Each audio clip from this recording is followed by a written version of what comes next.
എല്ലാവർക്കും പുതിയൊരു വീഡിയോയിലോട്ട് സ്വാഗതം കേട്ടോ. ഗായ്സ്, ഞാൻ പറഞ്ഞിട്ടുണ്ടായിരുന്നു ഇന്നലെ എൻ്റെ സ്കൂളിലെ വാർഷികമായിരുന്നു. അപ്പം എൻ്റെ ക്യാരക്ടർ ഞാൻ കോമഡി സ്കിറ്റാണ് അവതരിപ്പിച്ചത്. എൻ്റെ ക്യാരക്ടർ പള്ളിയിലച്ചനായിട്ടായിരുന്നു. എൻ്റെ ഫ്രണ്ട്സും കൂടി ഉണ്ട് കേട്ടോ, അവരെ നിങ്ങൾ സപ്പോർട്ട് ചെയ്യണം. ഗായ്സ്, എൻ്റെ വീഡിയോ കണ്ടിട്ട് ഇഷ്ടപ്പെടുവാണെങ്കിൽ നിങ്ങൾ വീഡിയോ കമൻറ്റ് ചെയ്തേക്കണം. അതുമാത്രമല്ല, പുതിയതായി വീഡിയോ കാണുന്ന എല്ലാവരും വീഡിയോ സബ്സ്ക്രൈബ് ചെയ്ത് ലൈക്കും കൂടെ ചെയ്തേക്കാം. മറക്കാതെ ബെൽ ബട്ടൺ കൂടെ അമർത്തിയേക്കാം ഗൈസ്. അപ്പോൾ ഞാൻ ഇന്ന് ആ വീഡിയോ ഇതിൻ്റെ കൂടെ അപ്ലോഡ് ചെയ്യുന്നുണ്ട് ഗൈസ്. അപ്പോൾ എന്തായാലും നിങ്ങൾ ആ വീഡിയോ കണ്ടു നോക്കുക കേട്ടോ.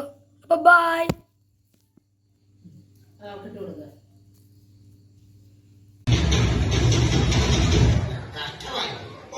രാവിലെ ഇറങ്ങിയല്ലോ കാലൻ. വരണല്ലേ ചട്ടമ്പി കുഞ്ഞച്ചൻ.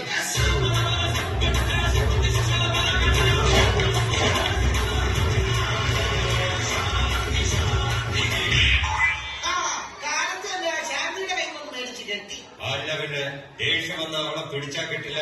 ഈ പരട്ട എലിയെ ഇത്രയ്ക്ക് പേടിക്കേണ്ട കാര്യമില്ല. പണ്ടെന്റെ കപ്പത്തോട്ടത്തിൽ തുലക്കാമെന്ന എലിയെ തോട്ടം മുതൽ പള്ളിമുറ്റം വരെ ഓടിച്ചിട്ട് തല്ലിയിട്ടുണ്ട് ഞാൻ. അന്ന് നീ ഓടിച്ചു വിട്ടേലി അരമനെ കയറി അഴിഞ്ഞാടലെയാണ്. തനിക്കറിയോ, കാര്യം ചെറിയ ജീവിയാണെങ്കിലും എലിയുണ്ടാക്കുന്ന ദ്രോഹങ്ങൾ വലുതാ. എന്നീ നാട് മുഴുവൻ എലിപ്പനി കൊണ്ട് വിലക്കിയ വീട്ടിൽ അങ്ങനെ ഒന്നും ഉൾക്കൊള്ളിക്കും. ഈ നാട് മുഴുവൻ എലിപ്പനി കൊണ്ട് മരിക്കും. അങ്ങനെ വരാതിരിക്കാൻ ഒരേ ഒരു പ്രതിവിധിയുള്ളൂ.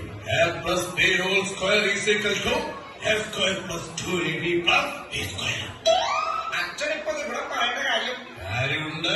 എന്തിനൊരു കണക്കുണ്ട് നല്ലത്. എലിയുടെ സ്പന്ദനം വാരനാണെന്ന് തിരിച്ചറിഞ്ഞൊരു മാതൃക വിചാരിയാണ്. എലികളെ മൊത്തമായി നശിപ്പിക്കാൻ പറ്റിയ വിദഗ്ധനാണ്.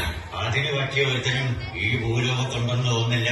എന്റെ പരിചയത്തിൽ ഒരാളുണ്ട്, ചാവക്കാട്ടുകാരൊഴിച്ചു മിടുക്കൻ. പൊത്തുനോക്കി എലിയെ കണ്ടുപിടിക്കും. പണ്ട് ഞാൻ ചാവക്കാട് പള്ളിയിൽ വികാരിയായിരുന്നപ്പോ പള്ളിക്കുള്ളിൽ കയറി കുർബാനകളെ തടസ്സപ്പെടുത്തി.